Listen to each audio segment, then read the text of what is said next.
und trägst das Kleid einer Braut und verhüllst dein Gesicht nach alter Sitte, träumst du... Vater, bleibe außerhalb meines Kreises! Stürze nicht, Helse, stürze nicht! Vater, ist der Feind schon da? In der Nähe. Der Feind ist in der Nähe. Und er ist übermächtig. Du weißt es, Vater? Übermächtig. Ich werde die Braut der Schlacht sein. Übermächtig. Mich wird man dazu erwählen. Der Feind ist übermächtig. Ob wir die ersten Frauen sind, die diese heiligen Gemäuer betreten? Bitte? Ob wir die ersten Frauen sind, die diese heiligen Gemäuer betreten? Mit Sicherheit, meine Königin. Mit Sicherheit nicht. Ach, diese Welt der Männer. Ein wenig verlogen scheint mir. Und doch so leicht zu durchschauen. Wenn doch endlich die Schlacht begönne. Es wird ein Spaziergang werden, meine Liebe. Wir werden die Bauern gar nicht zu sehen bekommen. Schade.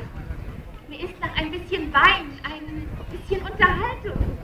Das weibliche Leben ist auch nur ein schwankendes Gebäude. Ist Ihnen der Herzog denn nicht genug?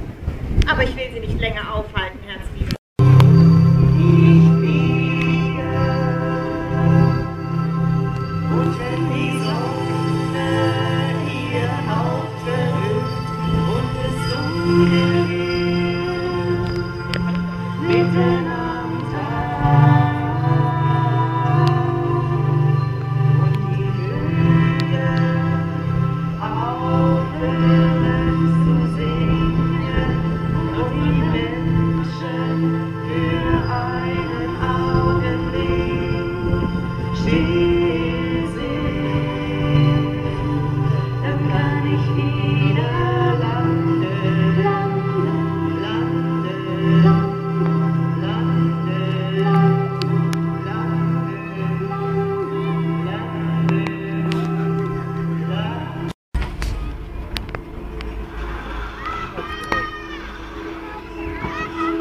Los, ihr Leute, schaufelt Erde heran und legt in jeden Schaufelwurf, in jeden Spatenstich die Wut auf unsere Unterdrücker.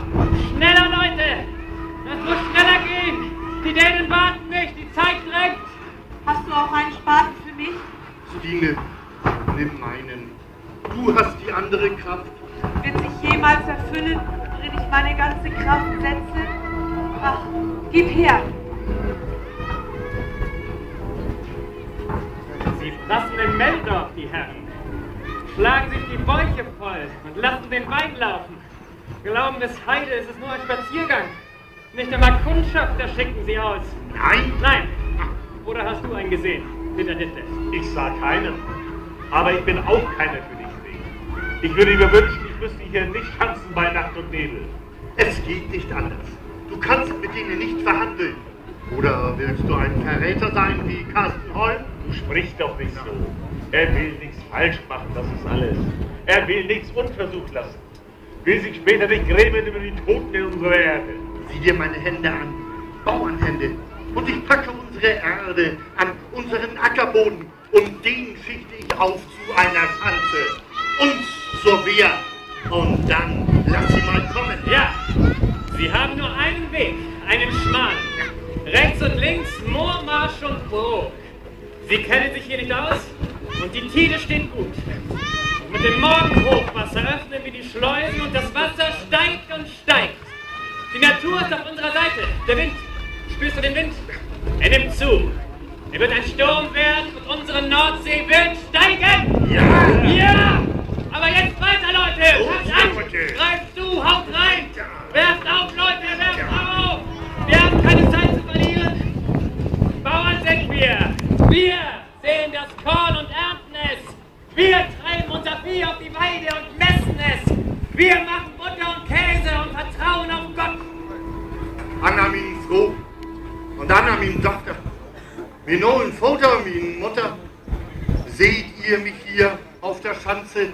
Ein Bauer, der zum Krieger wird. Werft auf, Leute, werft auf! Das Loch da vorne muss noch zu! Wohl! Das Werk ist vollbracht. Gut, ihr Leute, haltet euch bereit. Wir sehen uns wieder. Morgen in der Schlacht. Ja! Ich kann nicht bleiben. Geister jagen mich. Ich muss hinaus ins Weite. Den Himmel gibt, den Himmel uns die Freiheit. Die Freiheit. Oh, und wieder höre ich Stimmen. Ich bin es, du kennst mich, Wulf Isebrand. Ich weiß, man rief mich, Wulf Isebrand. Noch halte ich mich an dir fest. Noch ist nicht zu sehen, was wird. Aber die Stimmen in meinem Kopf, sie verstummen. Es ist entschieden. Reiter über dem Wind, schickt uns das Ende der Angst. Gebt uns Kraft für den morgigen Tag. Morgen, wenn der Feind uns in die Arme läuft und stirbt in unserer Umarmung. Friede unseren Höfen.